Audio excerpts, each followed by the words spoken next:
So the purpose of today is really to bring together key players, key stakeholders from around the fleet market and the fleet services market. And there's so much going on within the marketplace. We came up with this concept of Allstar Alliance, where we could bring people in the room, we could bring people along that are experts within their field and share stories and share the issues and hopefully gain some experience and leave the room today richer for the experience. So I really do appreciate you making the effort to come along.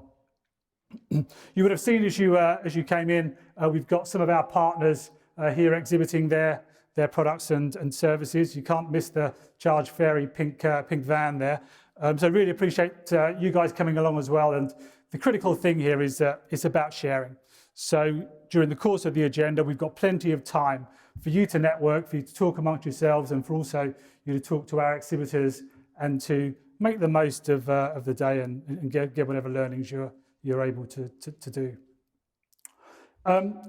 Sustainability is a big part of our thinking here as well. So the event is paperless. If you want any content afterwards, I'm sure we can arrange to share stuff with you. We've also made a donation to the Eden Restoration Project to effectively offset the carbon footprint that we're going to be leaving as a result of this event. So, yeah, as I say, very much a part of our thinking. So in terms of Allstar, for those of you that don't know Allstar too well, Allstar is a part of a New York Stock Exchange listed business called FleetCor. We're a business payments company. We've been listed on the New York Stock Exchange for 12 years or so and operate in about 100 different countries. Here in the UK, we have 3 fuel card payment businesses, Allstar, Key Fuels, and the Fuel Card Company, which all operate in slightly different segments of the marketplace. Allstar, very much the market leader in the car and van refueling space. We also do business payments and provide a range of services across the fleet market, but very much in that particular segment. Key Fuels is the market leader in the truck fuel card payments space, a very well-established business. And whilst electrification may not be the priority for trucks, and they may be going down other alternative fuel routes, I know we've got some Key Fuels customers in the room here as well, so delighted to have you here with us. And the Fuel Card Company is the reseller of various oil company brands of products, as well as our own fuel card brands, and effectively provides products and services into the SME market.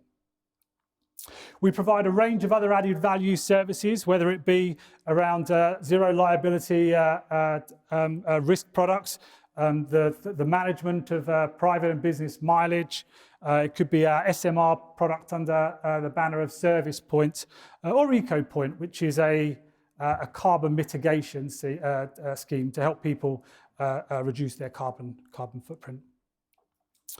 FleetCor also has got other organisations in the UK from a broader payments perspective. Corpay is an FX business servicing the B2B market. In fact, all of our products service purely the B2B market, not the consumer world. Corpay One is a product that we're soon to launch in the UK, which is an AP automation solution. We have Epix, which is a fleet technology business based here in the Midlands, and R2C, which provides trucking compliance services as well. The one I haven't mentioned is Roomex, which is in the middle there, which is a business that we acquired. We completed the transaction literally just a week ago, which is a business workforce hotel accommodation business. All about B2B, all about payments, and in some shape or form, you'll find us in many of the value chains around business payments across the UK. EV is very much the theme of the day. We've invested a lot of time and money over the last 4 or 5 years around EV for 2 reasons. First of all, we have a major footprint in fossil fuels in the UK, so obviously we have an interest in evolving that model. But secondly, it's the right thing to do. And as we would have seen on the TV and on the news last night with COP27, real pressures around the environment on a global basis. And I think without question, for many of you people in the room, we're very clear on the reasons why we need to move to electric vehicles. In terms of the services that we offer, Tom will talk a little bit more about this a bit later on, but we've now built up an external recharging network of over 14 charge point providers, over 8,000 charge points accessible to our customers. And with the help of MENA, we've integrated our solutions to also provide home charging facilities as well. But more on that a little bit later. We're very privileged to have 75% of the top 200 fleet operators using our products. And I know some of you are here today, and I really appreciate the time, and hopefully you'll get something out of today. We've also got people in the room today that come from every part of the fleet operating market, whether they're SMEs, whether they're medium-sized, mid-corporate, or even public sector. So, as I say, I appreciate all of the time, and hopefully we've got something to learn from everybody. Now, I don't want to put too much of a dampener on the day before we get going, but I think it's fair to say the market has got some pretty significant challenges at the moment.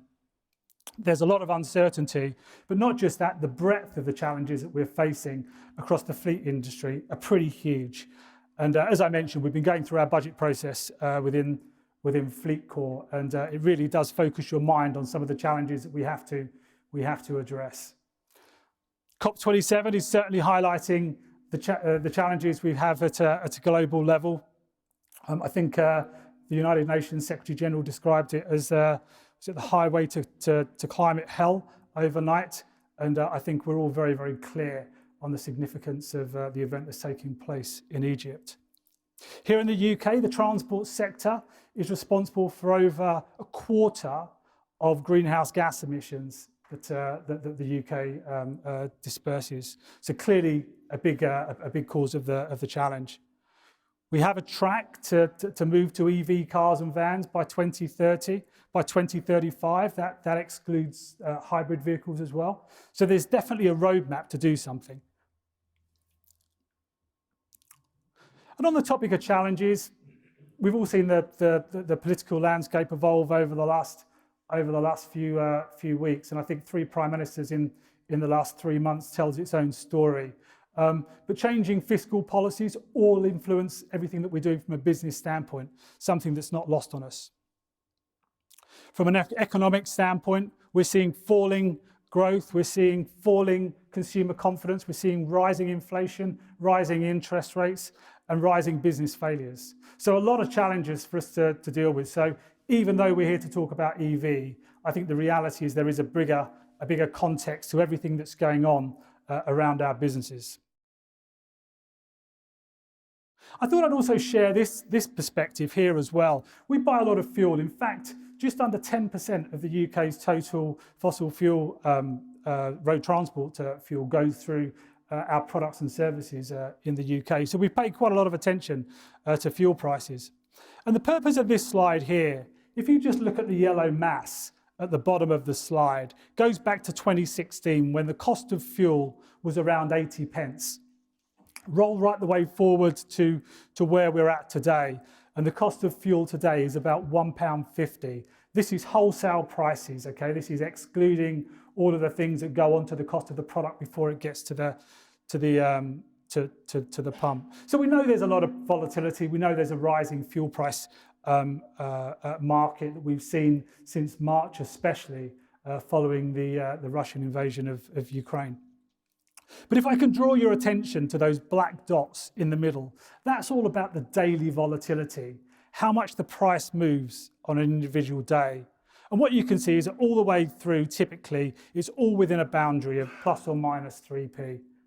In fact, if you look at what's happened over the last 6 or 7 years, only on 3 occasions has the price of fuel varied by more than 3 pence a litre in any one day.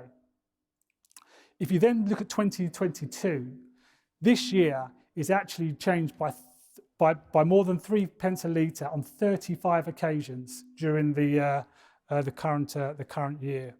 So again, most of you in the room operate fleets in some shape or size. I'm sure the majority are still ICE vehicles, but it's a very real problem in terms of fuel price volatility.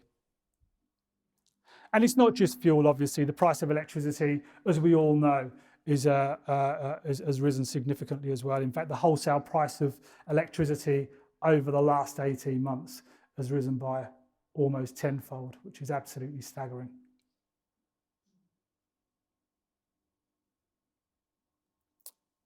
But we're here to talk about EV, and EV is not simple. There's a lot of complexities around recharging EV vehicles, around sourcing EV vehicles, and hopefully with the expertise in the room, it's going to help demist some of that challenge as we go through the course of the day. None of the problems that you see up here are new. We all understand the challenges, and it's all about how we overcome those challenges, which will make the transition to electric vehicles successful.